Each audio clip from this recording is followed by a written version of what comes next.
Zohran Mamdani is scaring the shit out of capitalist elites, and they're doing anything they can to stop him from becoming mayor of New York City. Former Governor David Patterson today said somebody running for mayor is going to have to drop out to block Zohran Mamdani. This is a con game. Yep. He's the next Castro. He's the next Hugo Chavez.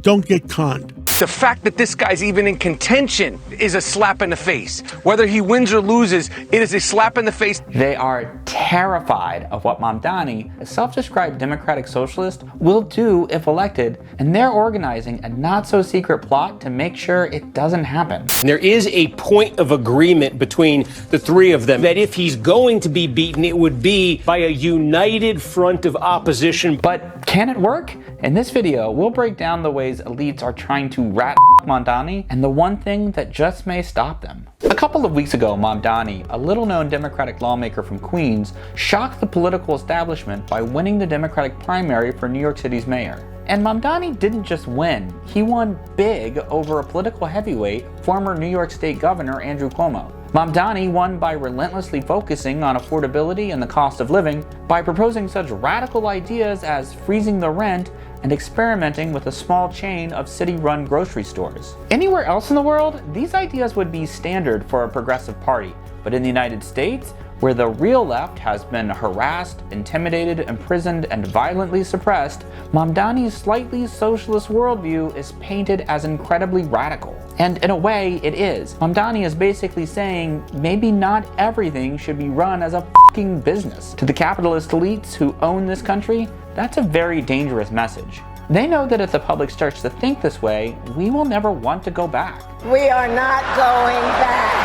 So, scared shitless, New York City's elites are coming together in a conspiracy to stop Mamdani and his movement. We begin with the race for New York City mayor and the push to unify voters against the frontrunner. Just this week, the man who Mamdani handily beat by 12 percentage points in the primary, Andrew Cuomo, announced he was running as an independent in the general. He announced his new campaign on Twitter with a new agenda that sounds a lot like the one he just lost to. We need a city with lower rent, safer streets, where buying your first home is once again possible. That ad was promptly and expertly trolled by Mamdani, by the way, who posted this, which got about 10 times the engagement of Cuomo's original announcement. Mamdani's campaign says that tweet alone raised over $100,000. But Cuomo isn't the only fellow Democrat to ignore the will of Democratic voters in the primary and challenge him in the general election. New York City's current embattled shitbag mayor, Eric Adams, is also running as an independent. Adams, who has an approval rating of around 20%,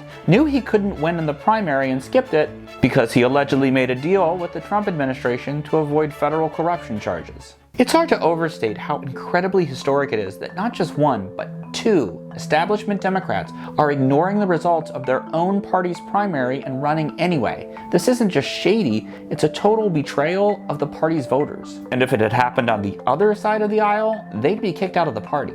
Imagine the backlash from the Democratic establishment if Bernie ran for president in 2016 as an independent instead of dropping out and supporting Hillary. But it's not just Adams and Cuomo. The entire Democratic leadership is turning its back on their own voters. As of Wednesday afternoon, neither of New York's Democratic senators, nor the state's Democratic governor, nor a handful of New York City members of Congress have endorsed Mamdani. The whole "we won't endorse you" thing is a quiet "fuck you" by Democratic leaders to Mamdani and his supporters. But other Democrats, not to mention billionaires and Zionists, have been much more vocal. For example, earlier this month, another former Democratic governor of New York, David Patterson, had this to say about Mamdani. If he's the cure to ail the party, then cyanide is the cure for a headache. It's worth noting here that Mr. Cyanide for a Headache political know-it-all was so unpopular at the end of his only term as governor that he chose not to run again. So I'm not sure I would be taking advice from him on what voters want. Meanwhile, the billionaire class,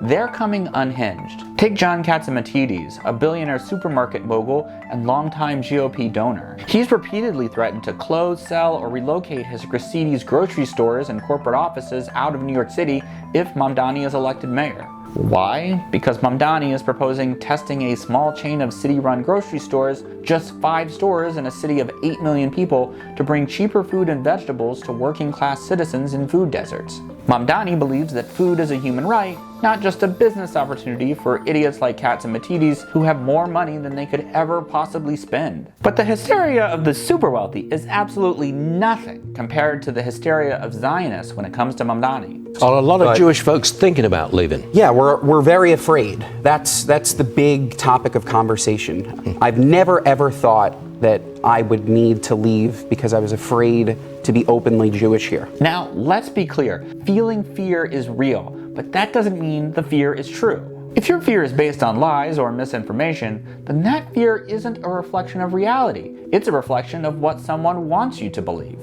And in this case, the fear is being manufactured by right-wing donors, pro-Israel groups, and media operatives, not to keep anyone safe, but to protect their own power. For months, Mamdani has faced a coordinated smear campaign from pro-Israel groups and political operatives, all trying to paint his support for Palestinian liberation as anti-Semitism. What Mamdani has said over and over is that he wants to tackle anti-Semitism and that he'd commit millions of dollars to do so. But why are elites freaking out in the first place? It's because a Mamdani win might clue people in on the truth that we're stuck as slaves in a capitalist system rigged against us. So they've decided he must be destroyed. And this is their plan. Cuomo is also backing a bold strategy to unify voters against Mamdani.